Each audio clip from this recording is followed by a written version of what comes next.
Bienvenue sur Métabolismo TV, votre source d'informations fiables sur le métabolisme et la santé. Le calcium n'est pas pour tout le monde.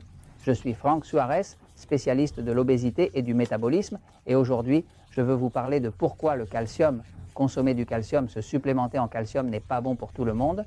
Je dois partager cette information parce que je sens qu'on dit à tout le monde que s'ils perdent de l'os, s'ils perdent du calcium, il suffit de prendre du calcium, mais cela ne fonctionne pas et ce n'est pas vrai. Je vais un petit moment au tableau pour l'expliquer. Pendant longtemps, beaucoup d'entre nous avons souffert, ainsi que nos proches, papa, maman, les grands-parents et d'autres, de pertes osseuses. On effectue des examens appelés densitométrie osseuse, ce qui signifie qu'il s'agit d'un équipement qui mesure la densité de l'os, c'est-à-dire s'il est déjà poreux, s'il perd de l'os, etc. Et les personnes, beaucoup de personnes, surtout celles qui sont un peu plus âgées, et certaines même plus tôt, commencent à perdre trop de tissu osseux et l'os devient très poreux. Vous voyez que parfois une femme assez âgée se casse la hanche ou tombe et se casse la hanche. La hanche est un os très dur, mais quand elle devient poreuse, elle devient comme du cristal. Elle se casse et devient très vitreux, comme si c'était du cristal. Maintenant, le calcium n'est pas bon pour tout le monde. On nous a vendu l'idée que si vous avez une perte osseuse, si le médecin découvre que vous avez une perte osseuse, parce que c'est un examen de densitométrie osseuse, alors la première chose qu'il va vous dire est de prendre du calcium. C'est une erreur grossière. En fait, les études montrent que les personnes qui prennent plus de calcium sont celles qui ont le plus de pertes osseuses. C'est l'inverse de ce qu'on nous dit. Je vais vous expliquer maintenant pourquoi c'est ainsi. Georges, regarde, je vais faire un petit dessin ici à côté pour que nos amis puissent le voir. Par exemple, ils savent que tout dans le corps est contrôlé par le système nerveux central autonome. Le système nerveux central autonome est comme un ordinateur qui fonctionne 24 heures sur 24, 7 jours sur 7 et ne s'arrête jamais. En fait, il ne peut pas s'arrêter car lorsque vous dormez, mais le corps ne dort pas. Le corps doit continuer à surveiller la circulation, la respiration, tout. Ainsi, le système nerveux ne s'arrête jamais. C'est comme l'ordinateur qui gère tout dans le corps, la respiration, la circulation, les palpitations, le système immunitaire, tout le sommeil, tout est contrôlé d'ici, depuis ce qu'on appelle le système nerveux central autonome. Maintenant, ce système nerveux central autonome fonctionne mieux lorsque la santé est présente, quand ce système est en équilibre.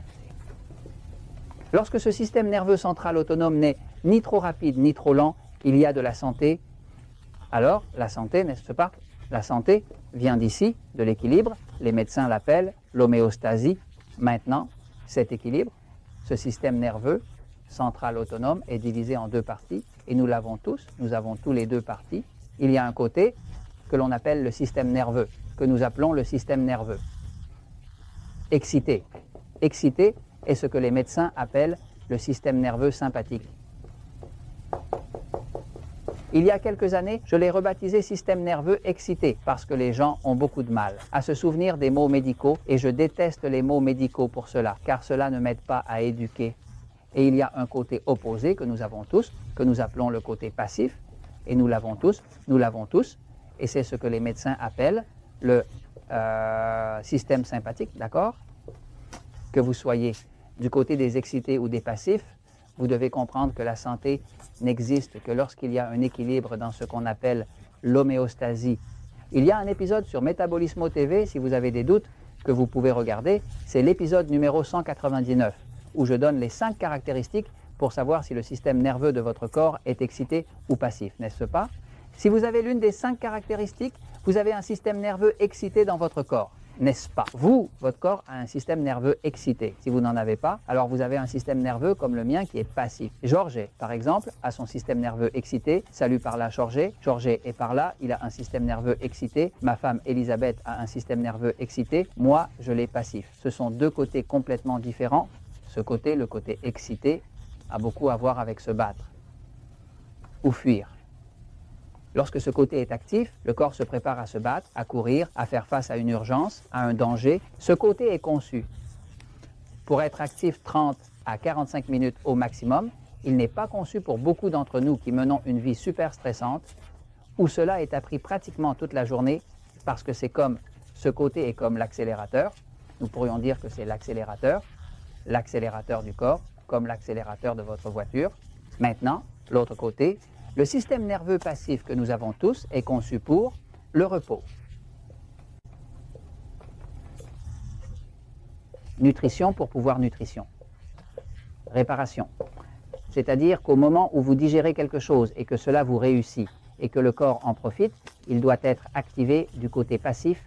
C'est pourquoi de nombreuses personnes ayant un système nerveux excité rencontrent des problèmes digestifs, la nourriture leur fait mal, ne produisent pas assez d'acide chlorhydrique et ont 2001 problèmes digestifs. Ceux qui ont des systèmes nerveux passifs mangent jusqu'à la pierre. 2001, tout leur convient, ils mangent des graisses, de la viande et autres. Le régime alimentaire pour les deux est complètement différent. C'est un corps qui a un système nerveux plus passif qu'excité, il est plus actif de ce côté, c'est un corps bien carnivore, il a besoin de viande rouge, il a besoin de graisse, et même le sel lui est bénéfique s'il n'est pas trop obèse, car cela aide à maintenir la pression, parce que le système nerveux passif a tendance à avoir une pression très basse, comme moi, j'ai une pression basse. Le système nerveux excité est tout le contraire, il a besoin de beaucoup de choses pour le calmer, car il est prêt à se battre ou à fuir et il a l'accélérateur enfoncé. Quand ceci est l'accélérateur, il est ici, il a le côté du frein. Ceci est le frein du corps et ceci est l'accélérateur. Maintenant, qu'a-t-on découvert en parlant spécifiquement du calcium, les minéraux, qui aident à équilibrer le corps d'une personne excitée qui est toujours plus rapide que la normale, plus agitée que la normale, avec moins de sommeil que la normale, qui a un sommeil léger, qui se réveille facilement, qui se lève fatigué le matin, 2001 et qui a tendance à demander beaucoup de sucreries, surtout le soir. Ce qui aide ici, c'est le magnésium et le potassium. Ces deux minéraux, le magnésium et le potassium, présents dans les jus de légumes. Si vous les supplémentez, vous verrez que votre corps se calme, vous commencez à mieux dormir, vous n'accumulez plus de liquide, votre pression baisse, tout cela. Donc, le magnésium et le potassium sont ce qui est utilisé pour apaiser un système nerveux excité. Maintenant, du côté du passif.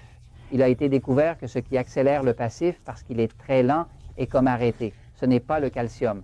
Le calcium est un minéral que certains croient être un tranquillisant parce qu'ils boivent un verre de lait et se sentent apaisés, mais ce n'est pas le cas. Le calcium est excitant. Remarquez que la contraction du cœur, ce qui provoque une contraction, c'est le calcium. Le magnésium provoque la relaxation. Votre cœur fonctionne avec calcium, magnésium, magnésium. Le muscle du cœur, donc le calcium, est excitant. Le régime alcalin, par exemple, est très bon. C'est un régime à base de légumes, de salades et d'autres aliments. Il est très bénéfique car il contient beaucoup de magnésium et de potassium de manière naturelle, présent dans les légumes, les salades et les feuilles vertes. Le régime canin est très bon pour une personne ayant un système nerveux excité, mais que se passe-t-il?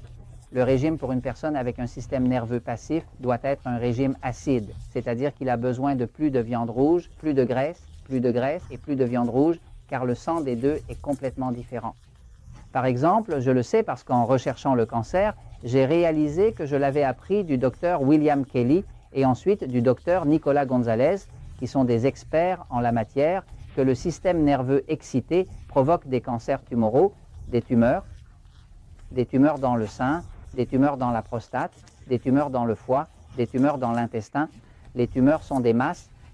Cependant, ceux d'entre nous qui avons un système nerveux passif souffrent de cancer du système immunitaire, notamment le lymphome qui affecte la glande lymphatique, la leucémie qui est un cancer du sang et le cancer des os, car c'est dans les os que se produit la moelle osseuse et c'est là que se fait, disons, la production de sang et tout. Ainsi, le type de cancer qui affecte le système nerveux excité est le cancer des tumeurs, tandis que le type de cancer qui touche le système passif est le cancer immunitaire. Ce sont des cancers différents.